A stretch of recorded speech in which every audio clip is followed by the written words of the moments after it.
नमस्कार विद्यार्थी मित्रांनो, स्वागत आहे तुम्हा सर्वांचं आपल्या यूट्यूब चॅनलवरती। विद्यार्थी मित्रांनो, जिल्हाधिकारी कार्यालय नाशिक यांच्यामार्फत तलाठी नियुक्ती संदर्भात अत्यंत महत्त्वाची अपडेट प्रसिद्ध करण्यात आलेली आहे।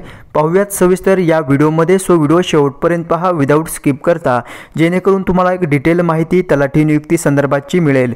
ओके, व्हिडिओला सुरुवात करूयात। पहा, जिल्हा निवड समिती जिल्हाधिकारी कार्यालय नाशिक यांच्यामार्फत तलाठी सरळ सेवा पदभरती 2023 मधील अनुसूचित क्षेत्राबाहेरील उमेदवारांसाठी ही अपडेट देण्यात आलेली आहे।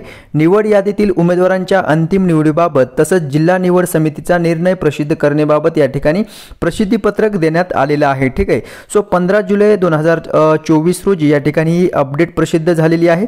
माननीय प्रभारी राज्य परीक्षा समन्वयक तथा अपर जमाबंदी आयुक्त आणि अतिरिक्त संचालक भूमी अभिलेख महाराष्ट्र राज्य पुणे यांच्याकडून प्राप्त गुणांच्या माहितीच्या आधारे प्रवर्गनिहाय उमेदवारांच्या नावाची यादी समांतर आरक्षण विचारात घेऊन निवड यादी आणि प्रतीक्षा यादी ही दिनांक 14 मार्च 2024 रोजी प्रसिद्ध करण्यात आलेली होती। जे काही अधिकृत संकेतस्थळ आहे त्यावरती तुम्ही सर्वांनी पाहिलेलीच आहे। नंतर जे अंतिम यादी आणि प्रतीक्षा यादी निवड यादी जी प्रसिद्ध करण्यात आलेली होती, त्यामध्ये प्रसिद्ध करण्यात आलेल्या निवड यादीतील उमेदवारांची दिनांक 26/3/2024 तसंच 27/3/2024 रोजी मूळ कागदपत्रे अर्थात डॉक्युमेंट व्हेरिफिकेशन केलं गेलं आहे आणि त्यामध्ये त्यांचं छाननी जे काही डॉक्युमेंटेशन झालं आहे त्यामध्ये मूळ कागदपत्रांची छाननी करण्यात आलेली आहे।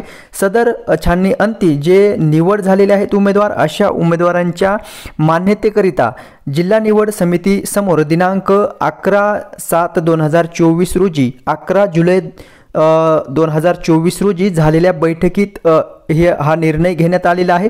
यामध्ये सदर बैठकीत निवड यादीतील जे काही उमेदवार आहेत त्यांचा अंतिम निवडीत बाबत जिल्हा निवड समितीने निर्णय परिशिष्ट क्रमांक 1 ते 10 यामध्ये जे काही नमूद केलेलं आहे त्यानुसार त्यांचं निवड यादीमध्ये समावेश करून घेण्यात आलेला आहे। ठीक आहे, आणि त्या संदर्भात या ठिकाणी अधिकृत माहिती जी आहे ते संकेतस्थळावरती प्रसिद्ध करण्यात आलेली आहे। ओके, हे अपडेट आहे निवासी उपजिल्हाधिकारी नाशिक यांच्या मार्फत प्रसिद्ध करण्यात आलेली आहे। तसंच जिल्हाधिकारी नाशिक यांच्या मार्फत ही जी काही निवड समिती आहे त्यांच्या मार्फत ही अपडेट आलेली आहे।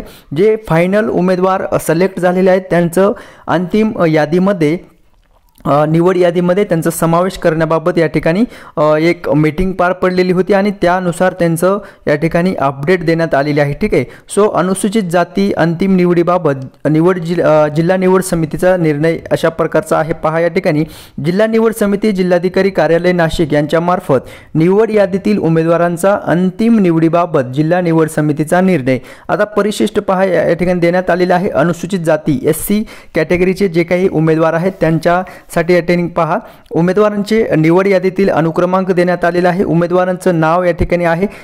निवड प्रवर्ग समांतर आरक्षण जे काही आरक्षण लागू आहे त्यानुसार त्यांना या ठिकाणी मेन्शन करण्यात आलेलं आहे आणि जिल्हा निवड समितीचा निर्णय या ठिकाणी पाहू शकता। तुमच्या नावाच्या समोर जे कॅन्डिडेट पात्र झालेले आहेत, जे कॅन्डिडेट काही त्रुटीमुळे अपात्र ठरलेले आहेत त्यांच्या नावाच्या पुढे असं रिमार्क तुम्ही पाहू शकता, रिमार्क देण्यात आलेला आहे। ठीक आहे, हा रिमार्क काय सांगत आहे, जे उमेदवार आता SC प्रवर्गातून हा उमेदवार आहे आणि समांतर आरक्षण सुद्धा यांना भेटलेलं आहे आणि जिल्हा निवड समितीचा निर्णय या ठिकाणी पाहू शकता नावाच्या समोर तुमच्या पात्र असं देण्यात आलेलं आहे। ठीक आहे, म्हणजेच काय, हा निवड समितीचा हा कॅन्डिडेट काय झालेला आहे, ह्याची निवड पात्र ठरलेली आहे। ठीक आहे, नेक्स्ट पहा, पंकज प्रमोद कांबळे हा कॅन्डिडेट आहे, SC प्रवर्गातून आहे, SC जनरलमध्ये याचं आरक्षण लागू झालेलं आहे आणि ह्याच्या नावाच्या समोर तुम्ही पाहू शकता उमेदवार कागदपत्र पडताळणीस गैरहजर असल्याने उमेदवार कागदपत्र पडताळणीची अंतिम संधी देऊन कागदपत्र पडताळणीस पात्र ठरल्यास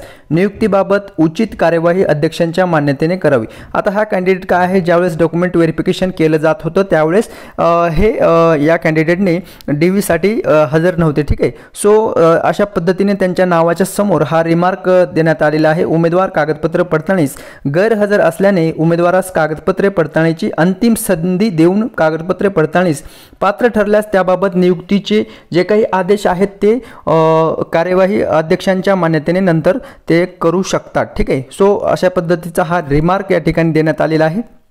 नंतर या ठिकाणी जर आपण नेक्स्ट जर पाहिलं तर okay so Siddharth Uttamrao Bansod okay so SC प्रवर्गातून आहे, हा एक सर्व्हिसमॅन कॅन्डिडेट आहे आणि महसूल व वन विभाग मंत्रालय मुंबई यांच्याकडील पत्र दिनांक 27/6/2024 नुसार माजी सैनिक प्रवर्गातील उमेदवारांना नियुक्ती स्थगिती, त्यामुळे या कॅन्डिडेटला नियुक्तीचे आदेश काय आहेत ते देण्यात आलेले नाही. शासनाचे जे काही पुढील निर्देश असतील त्यानुसार नियुक्तीचे आदेश जे आहेत ते या कॅन्डिडेटना मिळणार आहेत. ठीक आहे. सो अशा पद्धतीने विद्यार्थी मित्रांनो तुमचं नाव या लिस्टमध्ये आहे का आणि तुमच्या नावाच्या समोर निवडीचा जिल्हा निवड समितीचा काय निर्णय आलेला आहे ते तुम्हाला चेक करायचं आहे. ही अपडेट आलेली आहे तलाठी नियुक्ती संदर्भाची. ठीक आहे.